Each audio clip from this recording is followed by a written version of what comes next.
हल्दी ने मड़वट भर ले रे मन मोही ले मास। हल्दी ने मड़वट भर ले रे मन मोही ले मास। मोही ले मास मन मोही ले मास। मोही ले मास मन मोही ले मास।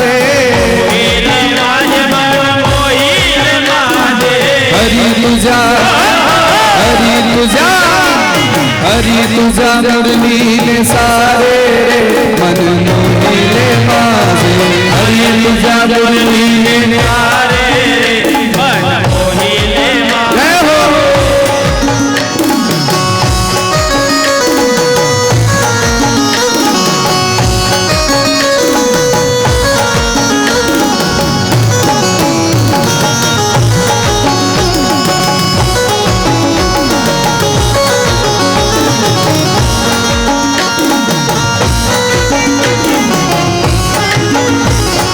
गाई छे वासरू में सीसी बांध ले।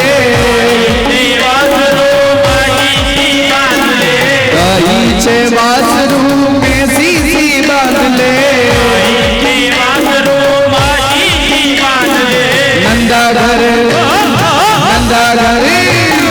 नंदा घर बैना छे छुई ले मन मोही ले मास। नंदा घर बैना छे छुई ले मन मोही ले मास। हरि तुझा मुरली ने सारे रे मन मोही ले मास। तुझा मुरली ने सारे रे मन मोही ले मास। ताली बजाते हुए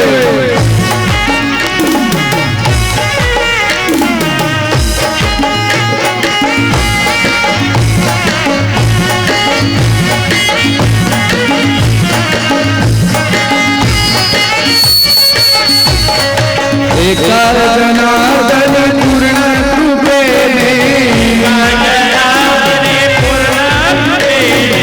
एकार जनार्दन पूर्ण रूपे।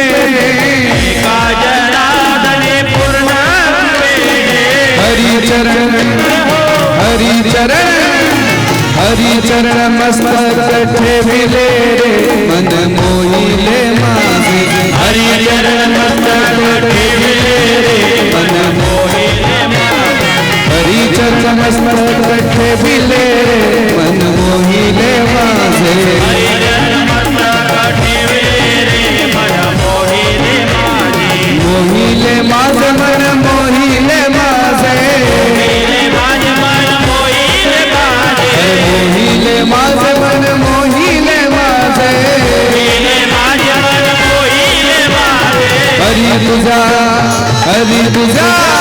हरि तुझा मुरली ने सारे रे मन मोही ले मास।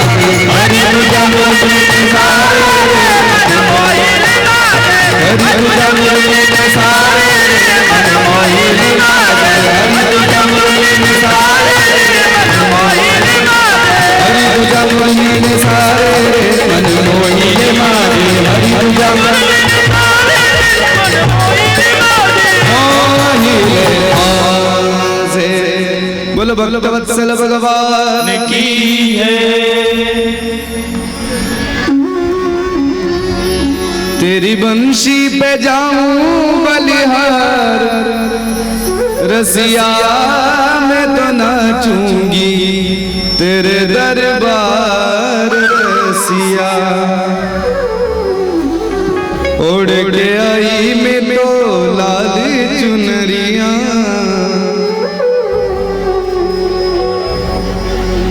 ओढ़ के आई मैं तो लाल चुनरिया। मैं तो कर आई 16 श्रृंगार रसिया। मैं तो कर आई 16 श्रृंगार रसिया। मैं तो नाचूंगी तेरे दरबार रसिया। बोलो भक्तवत्सल भगवान की जय, रास बिहारी सरकार की जय। भगवान ने वेणु निनाद किया, बांसुरी बजाई और गोपियां जो गृह कार्य कर रही थी उस कार्य को करना छोड़ा और बांसुरी की तान जहां से आ रही थी उस ओर दौड़ी। लोग कहते भगवान ने रास रचाया, रास है महाराज, भगवान ने रास रचाया, 16,108 विवाह कर लिए, तो क्या हम 2 विवाह नहीं कर सकते? भगवान ने इतने विवाह किए, हम 1-2 नहीं कर सकते? भगवान ने रास रचाया तो हम नहीं रचा सकते? मैंने कहा बिल्कुल रचाओ, कोई मना नहीं है, लेकिन केवल रास की कॉपी क्यों करते हो? केवल विवाह की कॉपी क्यों करते हो? भगवान तो जब चलना भी नहीं सीखे थे, बोलना भी नहीं सीखे थे, उस समय पूतना मौसी जी विष पिलाने आई तो भगवान ने जहर भी पिया। आप एक सल्फास खा के दिखा दो। भगवान करते हैं, वो हम नहीं कर सकते तो करो। तो भगवान ने तो विष भी पिया, आप पियो विष, एक सल्फास खा के दिखा दो। बोलो राधे राधे। भगवान ने 7 कोस के गिरिराज जी को 7 दिन 7 रात तक उठाया एक उंगली पर। आप भगवान की कॉपी करना चाहते हो तो ऐसा करो, एक 7 क्विंटल का पत्थर उठा के दिखा दो। 7 क्विंटल छोड़ो, 70 किलो का पत्थर सुबह से शाम तक एक हाथ पर उठा के दिखा दो। हैं करके रह जाओगे। मैं तो मजाक कर रहा था। अरे कक्का, मजाक करो तो कभी भगवान से नहीं, भगवान पर नहीं, भगवान की बातों पर नहीं। हम लोगों को आदत डाल दी है, किसने? इन बॉलीवुड वालों ने, इन फिल्मों वालों ने, कि मजाक उड़ाना है तो तुम्हारे भगवान की उड़ाओ, मजाक उड़ाना है तुम्हारे धर्म गुरुओं की उड़ाओ, मजाक उड़ाना है तुम्हारे देवी देवताओं की उड़ाओ। और हम लोग भी सीख गए और हम वो नट का जमूरा नाचता है ना, वैसे ही नाचते हुए उन इधर मस्ती नहीं, पाछे जाओ। हम लोग भी जैसे वो फिल्मी बॉलीवुड के लोग जैसे नचा रहे हैं ना, हम लोग भी वैसे ही नाचते जा रहे हैं। और इन लोगों को इसका फायदा यह मिल रहा है, चलो कोई बोलने वाला नहीं है तो हमारे मन में आएगा वो करेंगे। तो वो भजन बनाते मधुबन में राधिका नाची रे, और उसमें किसी अश्लील महिला का संगीत अश्लील नृत्य के रूप में दिखा देते और हम उसका विरोध भी नहीं करते। वो बोलते वाह ये तो सब गूंगे बहरे हैं, सनातन धर्म करते हैं लेकिन सब गूंगे बहरे हैं, कोई फर्क नहीं पड़ने वाला इनको। तो वो क्या करते हैं, काली माता को सिगरेट पीता हुआ दिखा देते हैं। हम लोग भी उसका फिर वो पोस्टर वायरल कर देते हैं, गूंगे बहरे बन करके देखते रहते हैं। और कोई बड़ा भारी किसी पार्टी विशेष का सांसद तक कहती है कि हाँ ये तो चलता है माता जी को। शर्म आना चाहिए। दूसरे धर्म पर आप एक शब्द बोलकर दिखाओ, कोहराम मचा देंगे। और हमारे धर्म पर आए दिन टिप्पणियां कर रहे हैं लोग, आए दिन हमारे धर्म के देवताओं को कभी सिगरेट पीता दिखा रहे हैं तो राधा रानी के नाम को बदनाम करने के लिए उस पर अश्लील नृत्य वाला एक वीडियो बना करके डाल रहे हैं। कभी हमारे देवताओं के ऊपर कोई वेब सीरीज बन रही है, कभी महात्माओं के ऊपर वेब सीरीज बन रही है और हम लोग शौक से देख रहे हैं। इससे बड़ी हमारे लिए शर्म की बात कोई नहीं हो सकती कि हम खुद आगे रहकर अपने पैरों पर कुल्हाड़ी मार रहे हैं। अपने धर्म को बर्बाद करने के खुद जिम्मेदार हम हैं। बोलो राधे राधे। बुरा मत मानना, लेकिन जो व्यक्ति खुद आगे रह करके और अपने धर्म की कोई मजाक उड़ाता है और उस बात को शेयर करता है या उस बात पर बिना टिप्पणी किए मोबाइल रख देता है या उस बात का बिना विरोध किए चुपचाप देखता रहता है, वो गूंगा व्यक्ति सज्जन होते हुए भी निष्क्रिय सज्जन है। और निष्क्रिय सज्जन दुर्जन से भी बड़ा घातक होता है, दुर्जन से भी बड़ा भयंकर होता है निष्क्रिय सज्जन। सज्जन बनो, मना नहीं है, लेकिन निष्क्रिय सज्जन नहीं, सक्रिय सज्जन बनो। जिस चीज का विरोध करना है तो करो, आज नहीं करेंगे तो कल इसके बाद और कुछ बड़ा होगा। फिर तो हमारे देवताओं के साथ न जाने क्या क्या खिलवाड़ होगा, धर्म के साथ न जाने क्या क्या खिलवाड़ होगा। इसलिए अगर कुछ गलत लगता है तो गलत को गलत कहना कोई बुरा नहीं है, विरोध करना चाहिए। महाराज भगवान रास रचाते तो मैं नहीं रचा सकता, रचाओ। पर भगवान ने विष पिया तो तुम भी पहले पीकर दिखाओ। भगवान ने गिरिराज जी को उठाया तो तुम भी उठाकर दिखाओ। भगवान अजगर के मुंह में जाकर उसका मुंह फाड़ कर आ जा सकते हैं, तुम अजगर के मुंह में पैर रख के भी दिखा दो। बोलो वृंदावन बिहारी लाल की, कृष्ण कन्हैया लाल की जय। भगवान ने जैसे ही वेणु निनाद किया, गोपियां चली आई और भगवान ने उनका स्वागत किया। स्वागतम वो महाभागा, प्रियम क्यों करवाणी वह, ब्रजस्यानामयं कच्चित् ब्रूता गमन कारणम। देवियों आई हो, बहुत बहुत स्वागत। लेकिन आने का कारण क्या है, क्यों आई हो, किसी ने बुलाया है? तो गोपियों ने कहा पहले तो बांसुरी बजाकर हमारा नाम लिया, राधिके आगच्छ, ललिता आगच्छ, विशाखा आगच्छ, और अब हम जा आ गई है तो कह रहे क्यों आई हो, ब्रूतागमन कारण ये कोई बात हुई? गोपियां चुपचाप सुनने लगी। तो भगवान ने कहा अच्छा, रजन्येशा घोरमपि घोर सत्व निषेविता, रजनी देखने आई हो, रात देखने आई हो? गोपियां कुछ नहीं बोली। अच्छा, दृष्टम वनम कुसुमितम राकेश कर रंजितम, ये रात्रि में खिलने वाले पुष्प देखने आई हो? तो भी गोपियां कुछ नहीं बोली। भगवान ने कहा अच्छा, पति से झगड़ा करके आई हो?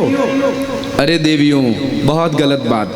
यदि पति से झगड़ा करके और परमात्मा के दर्शन करने चली हो तो बहुत गलत बात। पति चाहे कैसा भी हो, भगवान कह रहे हैं कि दुश्शीलो दुर्भगो वृद्धो जड़ो रोग्य धनोपि वा पति स्त्री भिर्न हातव्यो लोक्यप सुभिर पातकी।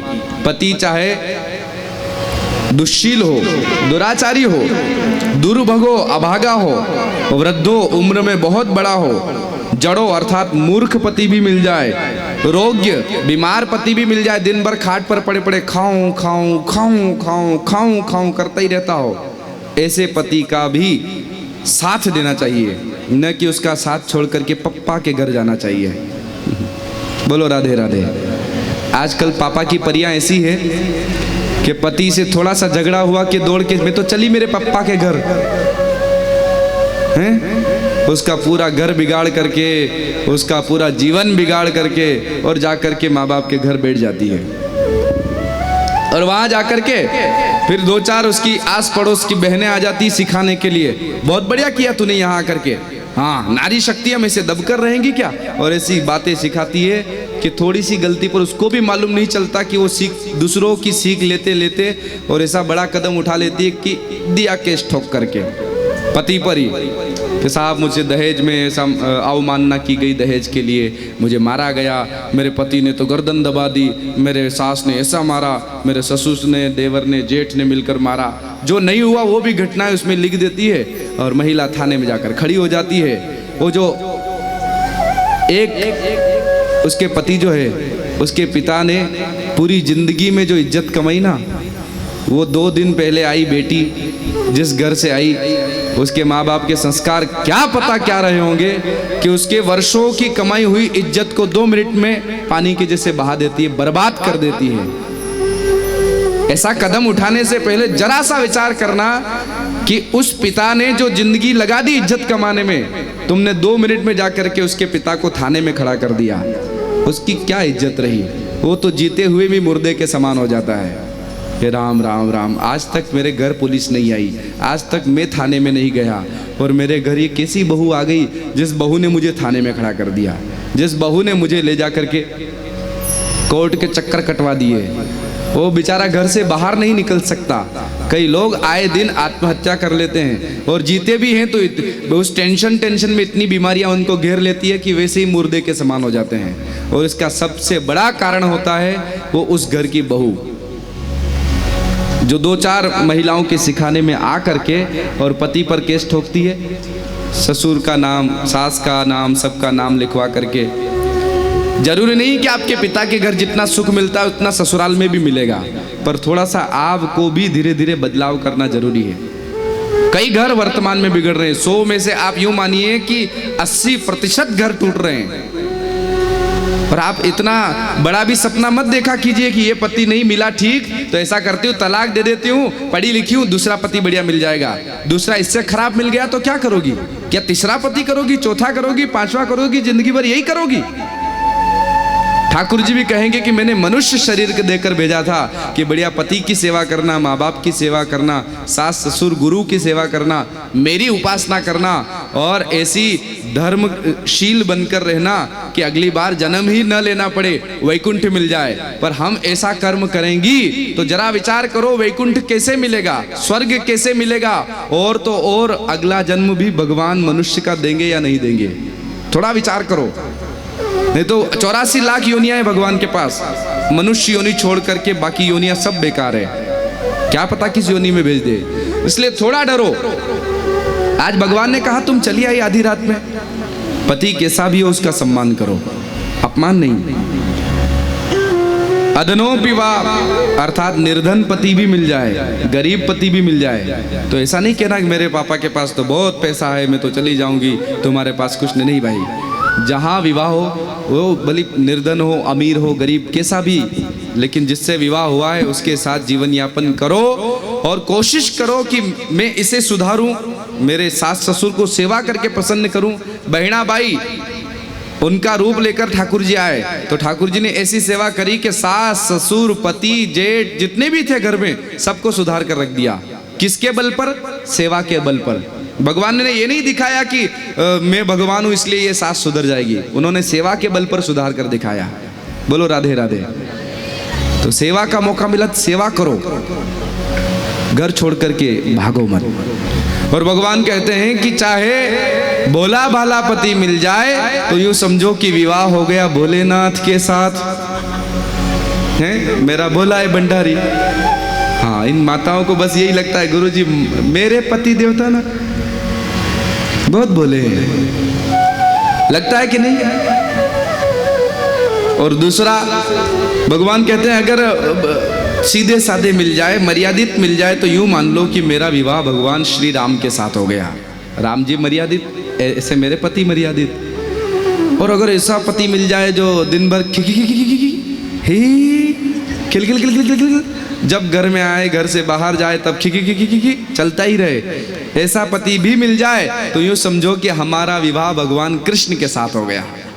सदैव प्रसन्न रहने वाले ठाकुर जी। इनकी हंसी जवाब दे रही कि वरवाड़े में भगवान कृष्ण ज्यादा है, प्रसन्न रहने वाले लोग ज्यादा है ना? नहीं तो कई घरों में ऐसे पति भी मिल जाते हैं कि घर से बाहर रहेंगे तो खुश, लेकिन घर में फोन पे बात करते आएंगे तब तक भी खुश, पर फोन काटा के ऐसा करके बेरू बाबूजी उड़ीन भाई जावे ऐसे बनकर बैठ जाते, पूछो मत। फिर घर में पत्नी पानी भर के ला, बच्चे से बड़ा पहला वहां नहीं हंसते, बाहर हंसेंगे, मोबाइल पर बात करेंगे तो हंसेंगे, पर घर में ऐसे मुंह फुला कर रहते हैं। क्या पता ऐसी क्या आदत। अच्छा माताएं, एक प्रश्न आप इनके मन में उठ रहा होगा सर कि भोला भाला मिल जाए तो भोलेनाथ, सीधा साधा मिल जाए तो राम जी, प्रसन्न रहने वाला मिल जाए तो भगवान कृष्ण, लेकिन वो लाल मिर्च मिल जाए तो क्या करें? वो भी तो मिलते हैं। तो मैं कहता हूं कि अगर ऐसा पति मिल जाए जो बात बात में करता रहो दिन भर, बस उसका वो पारा हाई ही रहता हो, वो लाल मिर्च भी मिल जाए तो ये समझो कि हमारा विवाह भगवान नरसिंह के साथ हो गया। बोलो नरसिंह भगवान की। मिलते हैं कि नहीं? कई माताओं को नरसिंह भगवान भी मिल जाते हैं, मिलते हैं ना? कल परसों आपने देखा था ना कथा में, यहाँ नरसिंह भगवान बने थे, हिरण्यकश्यप का उद्धार करने आए, ऐसे भी मिल जाते हो। हाँ, बरवाड़े में नहीं हो वो बात अलग है, नहीं है ना? है नहीं है तो ऐसे ऐसे मुंडी हिलाओ, और है तो ऐसे हिलाओ। सर इधर देखो आप, कितनी मुंडियां ऐसे हिल रही हो। वीडियो वाले भैया थोड़ा कैमरा उधर घुमा कर दिखाओ, मोबाइल में चलाओ। बोलो राधे राधे। वरवाड़े के श्रोताओं, पुरुष वर्गों, देख लो मुंडिया ऐसे हिल रही है। बोलो राधे राधे। पर भाई ठाकुर जी इतना ही निवेदन कर रहे हैं कि पति जैसा भी हो, पति में परमेश्वर का रूप देखते हुए पति की सेवा करो। वो खराब हो तो उसे सुधारने की कोशिश करो। हाँ, एक को मैं छोड़ देता हूं, एक प्रकार का पति मिले तो फिर आपकी मर्जी। कौन? वो जो मिल जाए ना, पी करके आए और रात में धड़ा आपको धुलाई करे, तो फिर मैं साथ नहीं देता हो।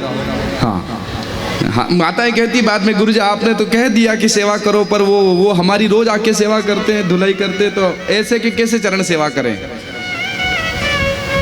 भाई ऐसे में बढ़िया आपके पास तो किचन है, किचन में वो रोटी पलटने का होता है ना। अरे पूरी बात तो सुनी नहीं आपने, बहुत जल्दी समझ जाते हो। 8 साल से कथा सुन रहे थे, इतने चतुर श्रोता हो गए, पहले ही समझ में आ जाता कि मैं क्या कहने वाला। दीपक भाई, वो चिमटा रहता तो उससे रोटी पलटाया करो, यूं कह रहा था मैं तो। आप क्या समझ रहे, मैं मारने का कह रहा था। कुछ चिमटे से एक मारोगी तो 2 लगेगी, नहीं तो आपके श्रीमान जी जो बैठे होंगे ना, वो आ जाएंगे, गुरुजी क्या सिखाया, ये देखो 2 निशान एक साथ बने। बोलो राधे राधे।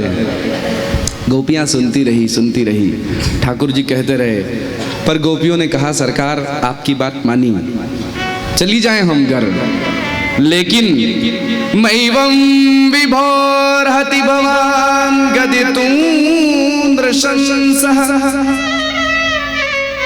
संत्यज्य सर्व विषयास्तव पादमूलम्। संत्यज्य सर्व विषयास, सारे विषयों को छोड़कर, तव पादमूलम्, सारे विषयों को छोड़कर हम आपकी शरण में आई हैं। अब यदि वापस जाएंगी तो सरकार ये तो पतन हुआ। कैसे? गोपियों ने कहा श्रीमान, एक ब्राह्मण देवता थे, ब्राह्मण देवता का विवाह हुआ, पत्नी आई, बड़ी सुंदर पत्नी। ब्राह्मण देवता बहुत प्रेम करते थे, पर ब्राह्मण देवता को तो आए दिन बाहर जाना रहता है, कभी श्रावण, कभी नवरात्रि, कभी गणेश उत्सव, कभी दीपावली पूजन, कभी किसी काम से। तो एक बार ब्राह्मण देवता को 9 दिन के लिए बाहर जाना था। पत्नी ने कहा स्वामी, मैं आपसे बहुत प्रेम करती हूँ, आपके बिना तो मैं रह ही नहीं पाऊंगी, आप चले जाओगे तो मैं कैसे रहूंगी? तो पति ने कहा ऐसा करो, एक मिट्टी की मूर्ति बना देता हूँ, तुम उसकी सेवा करना, जब तक मैं न आऊं, मैं आ जाऊं फिर कोई बात नहीं। पत्नी ने कहा ठीक है। अब पति चला गया बाहर पूजन पाठ आदि करने के लिए, पत्नी घर पर रोज मिट्टी के पति की पूजा करने लगी। गोपिया कहती है सरकार उसको पूजन करते करते 1 2 3 4 5 6 7 8 और 9 दिन पूरे हो गए। 9वां दिन हुआ, वो घर में बैठी बैठी मिट्टी के पति की पूजा कर रही थी, तभी असली पति दरवाजे पर आ गया और आकर उसने दरवाजा खटखटाया, देवी दरवाजा खोलो। गोपिया कहती है कन्हैया से, लाल जी आप बताइए अब उस पत्नी को क्या करना चाहिए? वो मिट्टी के पति की पूजा करती रहे या फिर असली पति जो दरवाजे पर आकर खड़ा है उसका जाकर दर्शन करें? क्या करें? भगवान ने तुरंत कहा देवियों, वो मिट्टी के पति की पूजा तब तक थी जब तक असली पति नहीं मिल जाता, और जब असली पति दरवाजे पर खड़ा है तो फिर मिट्टी के पति की पूजा क्यों? फिर तो असली पति के दर्शन करना चाहिए, उससे जाकर मिलना चाहिए। गोपिया प्रसन्न हो गई और ताली बजाकर कहने लगी सरकार यही तो हम समझाना चाहती हैं कि ये दुनिया की जो पति है ना, हमारे पति देवता, हमारे ससुर जी, हमारे पिताजी, हमारे भाई, इन सबसे नाता था, पर ये सब नाते कौन से हैं? मिट्टी के नाते। और असली नाता जो इस जीवात्मा का है वो परमात्मा से है। और अब जब परमात्मा सामने खड़े हैं तो जीवात्मा से नाता जोड़ने से क्या मतलब? पति की सेवा की, लेकिन जब पता चल गया कि असली पति परमेश्वर सामने खड़े हैं तो फिर मिट्टी के पति की पूजा क्यों? इसलिए हम चली आई। अब तो स्वीकार करो नाथ। तब ठाकुर जी ने गोपियों को स्वीकार किया और यहाँ से फिर रास प्रारंभ हुआ। एक गोपी एक कृष्ण, कहीं दो गोपियां एक कृष्ण, कहीं गोपियों का झुंड और बीच में कृष्ण। इस प्रकार रास चल रहा था। रास चलते चलते थोड़ा समय हुआ कि गोपियों को आ गया अभिमान। ये देखो त्रिलोकी के नाथ है लेकिन हमारे इशारों पर नाच रहे हैं। एक गोपी कहती कन्हैया लट उर्जी सुरझा जा रे मोहन, मेरे कर मेहंदी लगी, मेरे हाथों में मेहंदी लगी है, लट उलझ गई सुलझा दो। तो भगवान उसकी वेणी गूंथने लग जाते। कोई कहती कन्हैया नाचते नाचते थक गई हूँ, थोड़ी हवा कर दो। तो भगवान हवा करने लग जाते। भगवान ने देखा इन गोपियों को तो अभिमान आ गया कि मैं इनके इशारों पर नाच रहा हूं। और तिमिर गयो रवि देख के, मोह गयो गुरु ज्ञान, कियो करायो सब गयो जब आयो अभिमान। अभिमान आया कि भगवान गए। बोलो राधे राधे। आपके घरों में भगवान हैं, आपके दिल में भगवान हैं, पर कब तक है? जब तक आपको अभिमान नहीं आता। और जिस समय अभिमान आया, यूँ समझिए कि भगवान वहां रहने वाले नहीं हैं। तुलसी कबहू रही सके रवि रजनी एक ठाव। जैसे सूर्य और रात, दिन और रात एक साथ नहीं रह सकते, ऐसे भगवान और अभिमान एक साथ नहीं रह सकते। या तो यहाँ अभिमान को रख लो या भगवान को रख लो। या तो कह लो कि ये घर मैंने बनाया है, ये काम मैंने किया है, ये मोटर मैंने खड़ी है, ये मैं कर लो, या फिर भगवान को बिठा लो। मैं माने अभिमान। गोपियों का अभिमान देखा तो भगवान अंतर ध्यान हो गए। और जो भगवान अंतर ध्यान हुए, गोपियां तो जैसे किसी सांप की मणि छीन ली जाए और वो सांप छटपटाता है, ऐसे छटपटाने लगी और रोने लगी। कोई तुलसी से पूछती है, कच्चित तुलसी कल्याणी, गोविंद चरण प्रिय, सहत्वा